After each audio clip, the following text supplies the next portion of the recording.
Assalamualaikum warahmatullahi wabarakatuh.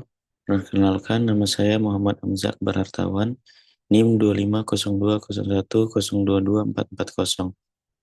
Di sini saya akan mempresentasikan terkait bagaimana sikap masyarakat, perusahaan asuransi, dan pemerintah, yaitu OJK, terhadap permasalahan industri asuransi di Indonesia.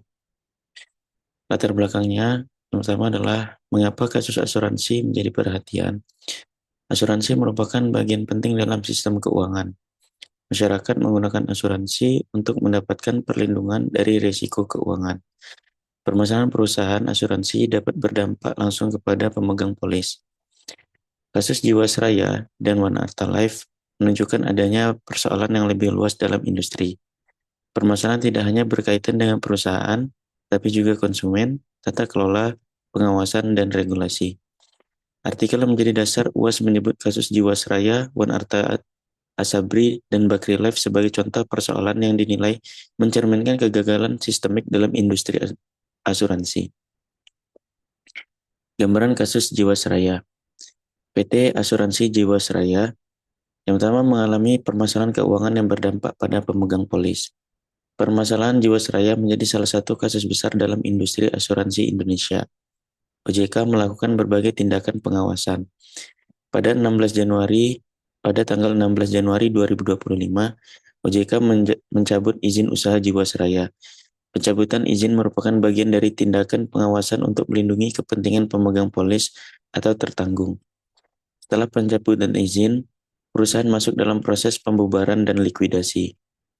OJK menjelaskan bahwa pencabutan izin Jiwasraya merupakan bagian dari rangkaian tindakan pengawasan untuk melindungi kepentingan pemegang polis dan tertanggung. Izin usaha PT Asuransi Jiwa Adisrana Wanarta. Izin usaha dicabut OJK pada tanggal 5 Desember 2022. Perusahaan tidak memenuhi rasio solvabilitas atau risk based capital atau RBC. Yang ketiga, terdapat kesenjangan besar antara aset dan kewajiban. OJK menyebut adanya permasalahan terkait produk sejenis saving plan. Produk memberikan imbal hasil pasti yang tidak seimbang dengan kemampuan hasil investasi perusahaan.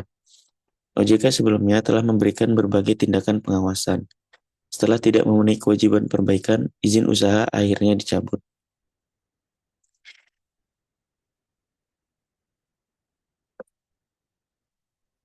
Apa yang menjadi masalah? Beberapa persoalan yang perlu diperhatikan. Yang pertama, tata kelola perusahaan. Pengelolaan perusahaan harus transparan. Yang kedua, keputusan investasi harus berdasarkan prinsip kehati-hatian. Kemudian kondisi keuangan.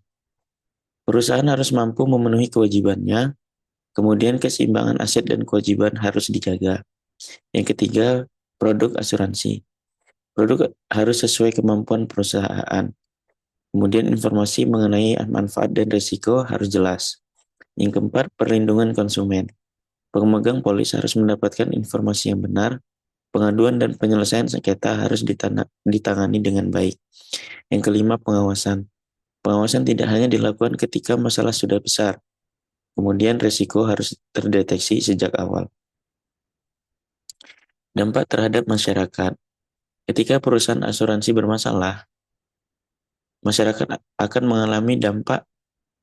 Yang pertama adalah dampak langsung, yaitu klaim atau manfaat polis dapat mengalami hambatan. Yang kedua, nasabah mengalami ketidakpastian. Yang ketiga, dana yang telah dibayarkan menjadi sulit untuk dimanfaatkan sesuai harapan. Kemudian dampak tidak langsungnya, yang pertama, kepercayaan masyarakat terhadap asuransi menurun. Yang kedua, masyarakat menjadi lebih berhati-hati menggunakan produk asuransi. Yang ketiga, citra industri asuransi ikut terdampak.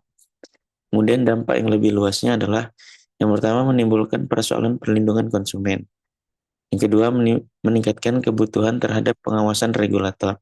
Dan yang ketiga dampak dapat mempengaruhi kepercayaan terhadap lembaga keuangan. Masyarakat sebagai konsumen harus lebih aktif.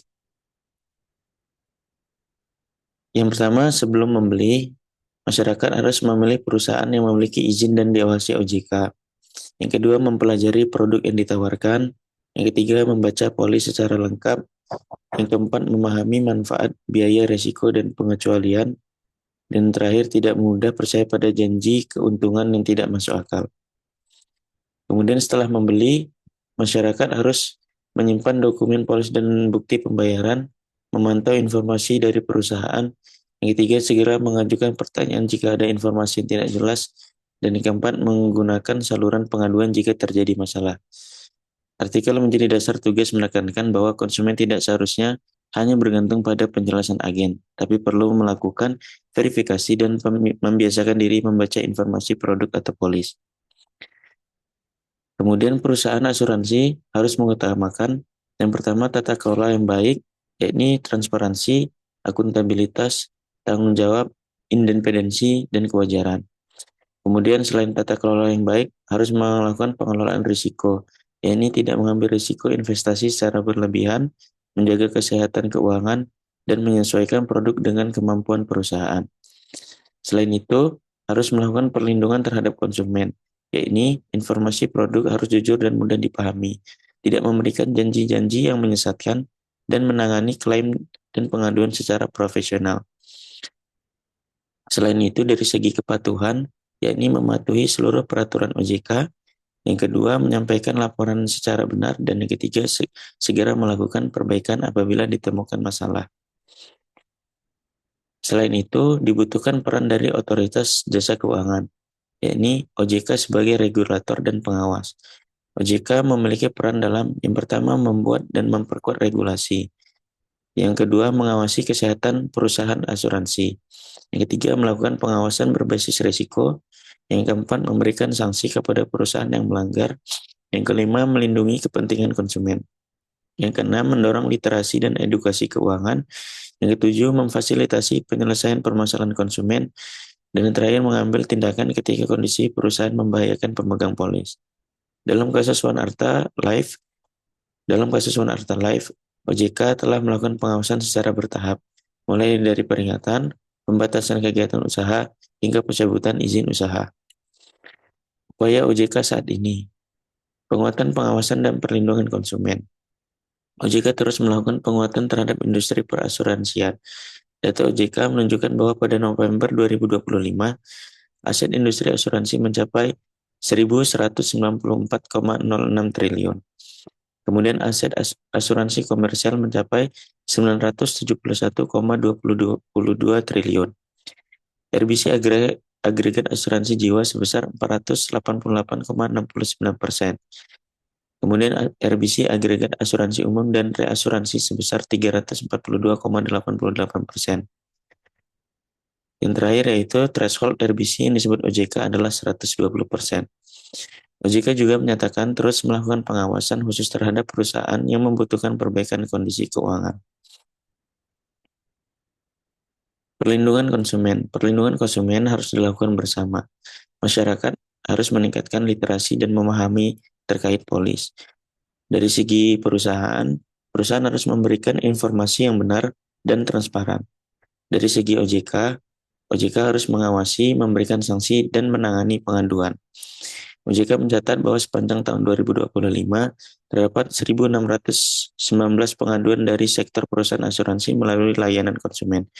OJK juga melakukan berbagai sanksi dan tindakan terkait perlindungan konsumen di sektor jasa keuangan. Apa yang harus diperbaiki? Solusi untuk memperkuat industri asuransi. Yang pertama, pengawasan lebih dini. Masalah perusahaan harus terdeteksi sebelum menjadi krisis. Yang kedua, transparansi laporan. Informasi kondisi keuangan harus menggambarkan keadaan sebenarnya. Yang ketiga, penguatan tata kelola. Direksi dan komisaris harus menjalankan tanggung jawab secara profesional. Yang keempat, peningkatan literasi masyarakat. Konsumen harus memahami produk sebelum membeli. Yang kelima, penegakan hukum yang tegas.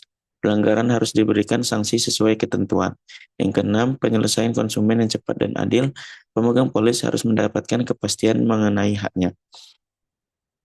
Kesimpulan, industri asuransi membutuhkan tanggung jawab bersama, yakni dari masyarakat, perusahaan, dan OJK atau pemerintah. Lalu apa yang harus dilakukan? Dari masyarakat harus lebih kritis dan literat. Yang kedua, membaca dan memahami polis. Yang ketiga, tidak mudah percaya pada janji keuntungan. Dari segi perusahaan harus menjalankan tata kelola yang baik, kemudian melakukan transparan dan bertanggung jawab, menjaga kesehatan keuangan, dan mengutamakan kepentingan pemegang polis. Dari segi OJK atau pemerintah, harus melakukan yakni memperkuat regulasi, melakukan pengawasan sejak dini, menegakkan aturan secara tegas, dan memastikan perlindungan konsumen. Kesimpulan utamanya adalah kepercayaan terhadap industri asuransi tidak hanya dibangun oleh perusahaan, tapi merupakan hasil dari kerjasama antara masyarakat, perusahaan, dan regulator. Terima kasih. Asuransi dibangun atas dasar kepercayaan. Karena itu kepercayaan harus dijaga melalui transparansi, tanggung jawab, dan pengawasan. Masyarakat harus cerdas memilih, perusahaan harus jujur mengelola, dan OJK harus tegas mengawasi.